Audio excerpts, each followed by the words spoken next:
બોલો.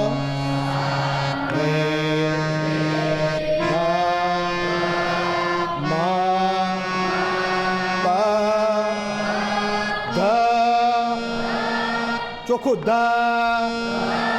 અને આ ધ એનું નામ છે ધર્મ. અને આ ધર્મ એટલે સંકુચિત અર્થમાં ખ્રિસ્તી ધર્મ એ નહીં, હિન્દુ ધર્મ એ નહીં, ઇસ્લામ એ નહીં, પણ યુવાનની સરગમનો જે ધ છે એ ધ ધાતુ પરથી ધર્મ આવ્યો, ધ ધાતુ પરથી સંસ્કૃતમાં, અને એનો અર્થ થાય છે ધારણ કરવાનું. ધ એટલે શું? હા, માનવ મૂલ્યો ધારણ કરો, માનવ મૂલ્યો ધારણ કરો. તમે યુવાનો છો. ફ્રાન્સિસ જ્યારે યુવાન હતા ત્યારે એમણે ધારણ કર્યું કે હું એકે એક ગરીબ માણસની પક્ષે જઈને ઊભો રહીશ અને એની સેવા કરીશ. આ કોક જ કરી શકે. અને એટલા માટે સરસ ભજન છે આપણી પાસે, આપણે ગાઈએ છીએ અને ધને સમજીએ છીએ.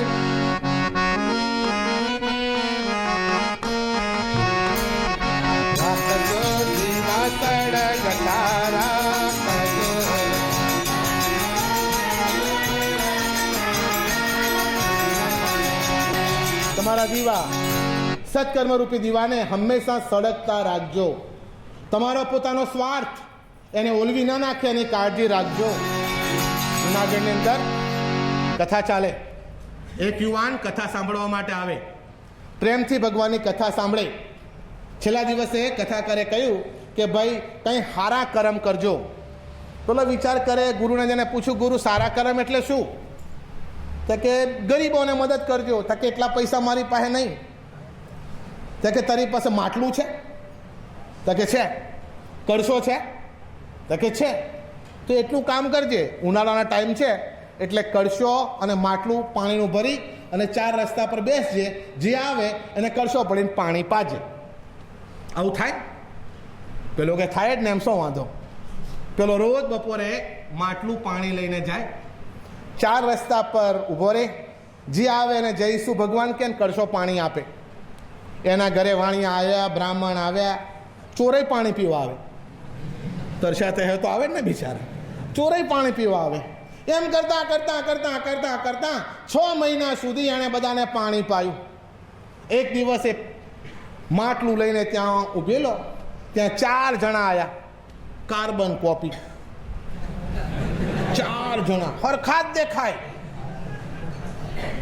કાળી ટોપી, કાળા ચશ્મા, કાળા ટી શર્ટ, કાળા જીન્સ, કાળા બૂટ, કાળા મોજા, ઉપરથી નીચે સુધી કાર્બન કોપી. 4 જણા આવ્યા. પેલા જઈ શું કહ્યું? પાણી પીધું. 1 દાળ પાણી પાયું, 2 દાળ પાણી પીયું, અઠવાડિયું પાણી પાયું. પછી એક દાડે એને પૂછ્યું કે તમે 4 જણા રોજ અમારા ગામમાં આવો છો, તમે 4 જણા છો કોણ? કારણ કે હું તો તમને નથી ઓળખતો. તો કે છે અમે 4 જણા જમના દૂત છે. હે કે તો ગામમાં શું કરવા આવો છો? તો કે જીવ લેવા. તો કે આજે કોનો લેવાનો? તો કે ગંગા ડોશીને ઉપાડવા આવ્યા છે. કેટલા વાગે ઉપાડશો? તો કે 3:30. પણ કે તમારા પાડા? તો કે પાડા આવું કામ નહીં કરતા. કે પહેલાં પાડા કામ કરતા હતા, હવે સ્કોર્પિયો લઈને જાય, પાડા કેટલું દોડી શકે પાછળ. એટલે ભગવાને મોબાઈલ આપ્યા છે એમ. તો કે મોબાઈલથી કેમનું ખબર પડે? તો કે સ્કોર્પિયોની આગળ જ ઊભા રહીએ, એમ પાછળ ઊભા રહેતા નથી. પહેલાં પાછળ જતા હતા, હવે આગળ આવીને ઊભા રહીએ. બોલા કે સરસ સરસ, ધન્યવાદ ધન્યવાદ. તમે મને કેમ દેખાવશો અને બીજાને નથી દેખાતા? તો કે તને એટલા માટે દેખાય છે કે તારું પૂન બહુ ભેગું થયું છે. સ્વર્ગમાં તારું પૂન પુષ્કળ ભેગું થયું, ત્યાં આટલા બધાને પાણી પાયું એટલે પુણ્ય ભેગું થઈ ગયું છે. એટલે કાળા માથાના માનવીને દર્શન ના દઈએ, પણ તને અમે દર્શન દીધા. પેલો તો ભાઈબંધ થઈ ગયો. ભાઈ રોજ રોજ પાણી પાય, જઈશું ભગવાન કે પેલા ગામમાં જાય. એક દાડે પેલાને વિચાર આવ્યો કે ભાઈ કે તમને ખબર પડે કે મોત ક્યારે થાય? તો કે હોય ને, ઉપર રેકોર્ડ હોય અને ત્યાં પ્રિન્ટ આઉટ નીકળે કે ભાઈ કોને લેવાના છે.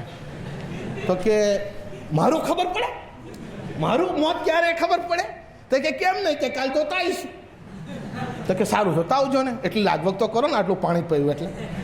કાંઈ વાંધો નહીં. બીજા દિવસે વાલા ભાઈઓ બરાબર આવ્યા, પાણી ના પીવે. પેલો પાણી પાય તોય ના પીવે. ના કે નથી પીવું. તો કે કેમ? તો કે ખરાબ સમાચાર છે. તો કે એવા તે કેવા ખરાબ સમાચાર? મરણ તો આવવાનું જ છે. જાત સહી ધ્રુવ મૃત્યુ સંસ્કૃતમાં કહે છે, જેનો જન્મ છે એનો નાશ તો છે જ, એટલે મરણ તો થવાનું જ છે. તો પછી આટલો બધો શોક શું કરવાનો? તો કે તારું મોત બહુ ડેન્જરસ, તારું મોત બહુ ડેન્જરસ. પણ કે હું જુવાનું મરી જવાનું છે એટલે? તો કે હા એટલે, અને જે દિવસ છે તારો મરવાનો એ બહુ ખરાબ દિવસ છે. પેલો કે એવો તે કેવો દિવસ? તો કે તારા લગ્નના દિવસે જ, તારી વહુ તારા ઘરમાં પહેરે એ દાડે જ, તમે ખાવા માટે સાંજે બેઠા હશો એ રાત્રે જ તારું મરણ થવાનું. અને એમાં એક જણો ખરો ને, એ તો ખૂણામાં જઈને માથું પછાડે બેઠો બેઠો. તો પછી પેલા એ પૂછ્યું કે પેલો માથું કેમ પછાડે છે? તો કે તારું મોત આના હાથે થવાનું છે એટલે લિસ્ટ આની પાસે આવ્યું છે. પેલા 3 જણ કે અમારે કંઈ કરવાનું નથી, જીત આને તારો લેવાનો છે. તો કે કેવી રીતે લેવાનો? તો કે સાપ થઈને લેવાનો. તું જ્યારે ખાવા બેઠો હોઈશ, તારી બૈરીની સાથે બેઠો હોઈશ, અને હજી તમે લગ્નમાંથી આવશો એ જ વખતે પાછળથી પેલો કહે છે હું સાપ થઈને આવીશ અને હું તને ડંખ દઈશ અને તારો જીવ મારે ઉપાડવાનો છે. પેલો કે અરે રે આમાં જીવ શું કરવા બાળો છો? ઘરે ગયો અને માએ કહ્યું, બેટા માસી તારા માટે વાટ લાયા છે. શેની? બોલે લગ્નની. પેલો કે બહાર આવવા દો ને. તો કે બેટા વિધવા બા હતા, એટલે કે બેટા તું લગ્ન ના કર તો મારા જીવવાનો અર્થ નહીં. જે નક્કી કર્યું એ તો નક્કી કર્યું, લગ્ન તો તારા થવા જ જોઈએ. છોકરાએ કહ્યું ઓકે, જે થવું હોય એ થાય. લગ્નનો દિવસ નક્કી, જાન આવવાની તૈયારી, માં અને બહુ આનંદ, બધાને બહુ આનંદ. અને પેલો જુએ છે તો 4 જણા સામે આવે છે. હજુ જાન તો ઘરમાં પેઠી નથી અને પેલા 4 જણા આવ્યા, અને જેને સાફ થવાનો તો ઠેલો લઈને આવેલો, પાછળ કાળો ઠેલો લબડાઈને. પેલો કહે છે કે ભાઈ આ ઠેલો છે નો? તો કે સાપનો સામાન અંદર છે, એમ મારે ડંખ દેવાનો. સોરી યાર માફ કરજે. તો કે કંઈ વાંધો નહીં, તું તૈયાર થા, હું હમણાં આવું. 2 માણસ નવા પરણેલા જમવા માટે બેઠા છે. પેલા એ મોહનથાળનો એક ડગડું મોઢામાં મૂકવા પહેલાં એને એક વિચાર આવ્યો કે આ ડગડું તો પચવાનું છે જ નહીં, પછી પેટમાં ઉતારવાનો શું અર્થ? એટલે એના ભાઈબંધ પેલા સાપને પૂછ્યું. પેલીને તો ના દેખાય પણ પેલાને તો દેખાય ને. એટલે પેલા એના ભાઈબંધને પૂછ્યું, ભાઈબંધ તો કે શું? તો કે લાગવગ ચાલે ખરી? તો કે ઉપર તો ના ચાલે, સ્વર્ગલોકમાં ના ચાલે, પણ કે તું તો મૃત્યુલોકનો છું ને. તો કે હા. તો કે એમાં ના ચાલે. તો કે તારે લાગવગ કેવી કરવી છે? તો કે તારે મારો જીવ કેટલા વાગે ઉપાડવાનો કે? તો કે મારે છે ને તને 8 વાગે ડંખ મારવાનો છે અને તને ઝેર બેર ચડીને 9:15 માર તને ઉપાડવાનો છે. 9:15. તો કે એમ થાય ખરું? તો કે શું? તો કે તું મારો ભાઈબંધ હોય, તે મારું પાણી પીધું હોય તો તું મને એવો ડંખ જોરદાર માર કે આ દુઃખ વેઠ્યા વગર હું તારી જોડે ઉપર આવતો રહું, ચાલે? તો કે એમ કેમ? તો કે 9 વાગે માર, જોરદાર ડંખ માર, એટલે 15 મિનિટ રીબો ને પછી 9:15 તો આપણે જતા રહીએ. એવું થાય તારા હાથમાં? પેલો ક્યાં? એ આપણા હાથમાં. તો કે અત્યારે તું ઘડીક બેસ, હું આવું છું. એણે જે ખાવાનું હતું ને, થાળી હતી ને એની ખાવાની, એની ઘરવાળીને કહે છે યુ વેઇટ. તું બી ઇંગ્લિશ બોલતી હતી એટલે તું વેઇટ, તું બી રહે એમ, હું આવું. એ થાળી લઈને ગયો. થાળી લઈને ગામની બહારે એક ઝૂંપડી, એ ઝૂંપડીમાં એક વિધવા બેન રહે. ખાધે 4 દિવસ થયેલા, આંધળી બિચારી એકદમ તરસી ભૂખી. પેલા એ જઈને જે ખાવાની થાળી હતી ને પેલી બેનને દઈ દીધી. મોઢામાં પેલું મોહનથાળનું ડગરું મૂક્યું.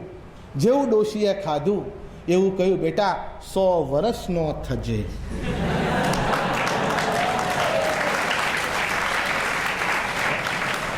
આશીષ દઈ દીધા એમ, બેટા 100 વર્ષનો તું થજે. પેલો પાછો આવ્યો ઘરે. ઘરે આવીને પેલા ભાઈબંધને કીધું, ભાઈબંધ કે યાર સોરી હા, ડંખ મારું ને? તો કે 9 થઈ ગયા, જલ્દી માર. હું તૈયાર જ છું માર, કારણ કે આ તો પવિત્ર માણસ હતો, આ યુવાન હતો, એની અંદર પૂરેપૂરી ભક્તિ હતી, પૂરેપૂરી પવિત્રતા હતી, જીવનનો પૂરેપૂરો ઉપયોગ કર્યો હતો, એને મરવા જોડે કોઈ નિસ્બત હતું જ નહીં. માર ડંખ એમ. અને પેલા એ ડંખ માર્યો. અહો આશ્ચર્યમ, જેવો ડંખ માર્યો એવું પેલા નાગના બધાય દાંત પડી ગયા. જો ડંખ દીધો એવા બધાય દાંત બહાર આવતા રહ્યા. પેલો વિચાર કરે કે 35 વર્ષની સર્વિસમાં આવું કદી થયું નથી એમ. જેને ઉપાડવાનો હોય એને તો 80 સેકન્ડ પર ઉપાડી લીધો છે અને મરતો કેમ નથી? બોલે માર તું માર, ડંખ પર ડંખ માર, જલ્દી કર, તારી નોકરીનો સવાલ ઉપરથી તને કાઢી નાખશે એમ. You will lose your job. પેલો તો ચોંટી પડ્યો પણ કંઈ થાય તારે? પોતાના મિત્રોને બોલાયા, આવો આવો આવો, પહેલી વાર આવો કેસ આવ્યો છે, મરતો નથી. પેલા 4 જણ તરત જ તૈયાર થઈ ગયા, એરુના કપડાં પહેરી લીધા છે, ડંખ પર ડંખ મારે છે, બૂચીએ કડે, આ તે કડે. પેલાને તો કોઈ ગલી પછી કરતી એવું લાગે. અને પછી નામ મર્યો 11:30 વાગ્યા સુધી નામ મર્યો. તરત જ ઉપરથી કોલ આવ્યો, મોબાઈલ કોલ. 4 જણ કરો છો શું? કે ભગવાન આવતો નથી. કયો છે? તાત્કાલિક ઉપર આવો. પેલાને મૂકી અને પેલા 4 જણા ઉપર ગયા. ભગવાન કહે છે ઊંધું તો નથી માર્યું ને? પીને તો નહીં ગયા ને તમે? ખોટા ઘરે નહીં પી ગયા? ના, ભગવાન એ જ છે. ચોપડો લાવો, જીવન મરણનો ચોપડો લાવો. અને જીવન મરણનો ચોપડો પ્રભુએ ખોલ્યો. ખાતું ખોલ્યું. કયું ગામ છે? ગામનું નામ કર્યું. એનું નામ શું છે? એનું ખાતું ખોલ્યું. મરણની આગળ જીવનની અંદર જોયું તો સોનેરી અક્ષરથી કોઈએ 100 વર્ષ એડ કરી નાખેલા. ભગવાન કે સ્વર્ગ ઇતિહાસમાં પહેલી ઘટના બની, સ્વર્ગ ઇતિહાસમાં પહેલી વાર ઘટના બની કે કોઈના 100 વર્ષ ઉમેરાઈ ગયા. કોણે ઉમેર્યા? પેલા કે અમને શું ખબર, અમને તો લિસ્ટ બહાર પડે. આ ચોપડો તો તમારા તિજોરીમાં હોય, ભગવાન ત્યાં તપાસ કરો. ભગવાને તરત જ દૂતોને બોલાયા. બોલે ભગવાન અમે આવું કદી ના કરીએ, તમને ખબર છે. તમે આંખો બંધ કરીને જુઓ, આમ કંઈ ચોંટી ગયું. ભગવાને આંખો બંધ કરી, ધ્યાન ધર્યું છે. ડોશીમાં મગજમાં આવે છે. ડોશી બેઠી હજુય ખાયા કરતી હતી અને એના આશીષ આવી ગયા છે. ભગવાન કહે છે તથાસ્તુ, આમાં કાંઈ ચેન્જ થઈ શકે નહીં. એટલા માટે રાખજો દિવાસળ ગતા, રાખજો.